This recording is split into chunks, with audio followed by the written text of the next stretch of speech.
Y Combinator just told founders what it wants them to build next, and one of the ideas literally put data center in the ocean, not metaphorically.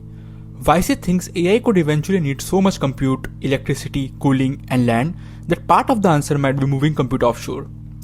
But that's actually not the most interesting thing about YC's new list, because when you look at all of these ideas together, there's much bigger pattern.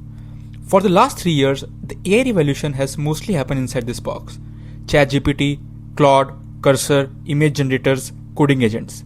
But YC seems to think the next generation of startups will be built when AI starts escaping the chat box and changing software, infrastructure, work, and eventually the physical world itself. Here are 4 of the most interesting bets. First, software could become incredibly small. Today, we usually build software for thousands or millions of users. But AI coding agents are changing the economics of software. Imagine saying, build me a dashboard that tracks failed deployments for my team, and an AI agent build the entire application. Maybe only 5 people ever use it. That used to make no economic sense. But if software becomes almost free to create, an application might be built for one company, one team, or even one person. YC call this idea small software. But there's a problem. AI can increasingly build the app. Deploying it is still annoying. You need hosting, authentication, permission, database, security, configuration. So YC think there may be an opportunity to rebuild cloud infrastructure for AI-generated software. Imagine if deploying an application becomes so easy as sharing as Google Doc. That could create a world where millions of people don't just use software. They have software created specifically for them. Second, AI might become multiplayer. Right now, using AI is mostly a solo experience. You open Claude, I open Claude. We each have our own conversation. But think about how software evolved. Documents become collaborative with Google Docs. Design become collaborative with Figma. So why are AI agents still mostly single player? Imagine 3 engineers inside the same coding agent session. One asks the agent to fix a bug, another watches the changes, a third interrupts and says, don't touch that service, solve it another way. And later, that entire AI sessions get handed to another team. YC calls this multiplayer AI. And this becomes much more important as agent starts working for hours instead of seconds. Because at that point, an AI agent stops feeling like a chatbot and starts behaving more like another member of the team. Third, AI is becoming an infrastructure problem. This is where the ocean data center come in. AI requires enormous amount of compute.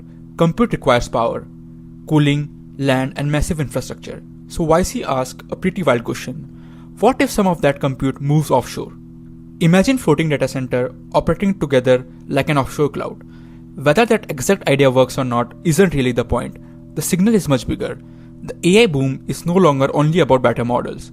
It's creating problems around energy, chips, cooling, networking, and physical infrastructure, which means some of the biggest AI companies of the future might not build chatbots at all. They might build the infrastructure underneath them. And the fourth idea is probably the biggest shift. AI is moving into the physical world. Imagine a construction or maintenance company 10 years from now. There may be 3 kinds of worker: human, AI agents, and robots.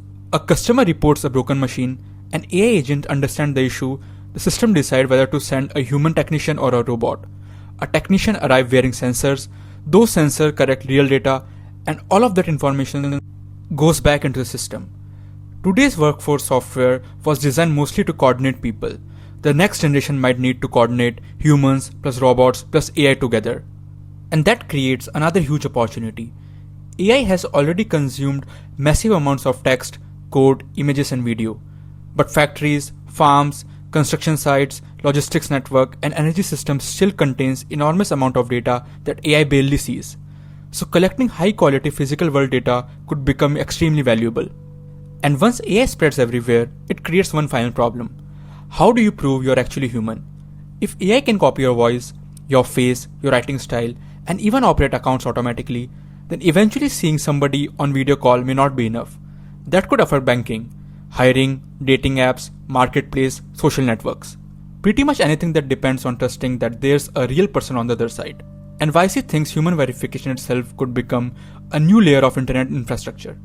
So when you put all of these ideas together, I don't think YC is simply saying build more AI startups. The bigger message is, the first wave of AI was about putting intelligence inside software. The next wave could be about rebuilding everything around that intelligence. how we create software, how teams work, how we build infrastructure, how humans and robots work together, even how we prove we are human. And if that happens, the biggest AI companies of the next decade may look nothing like the AI companies we are watching today. If you like this video, please do me a favor, hit that subscribe button.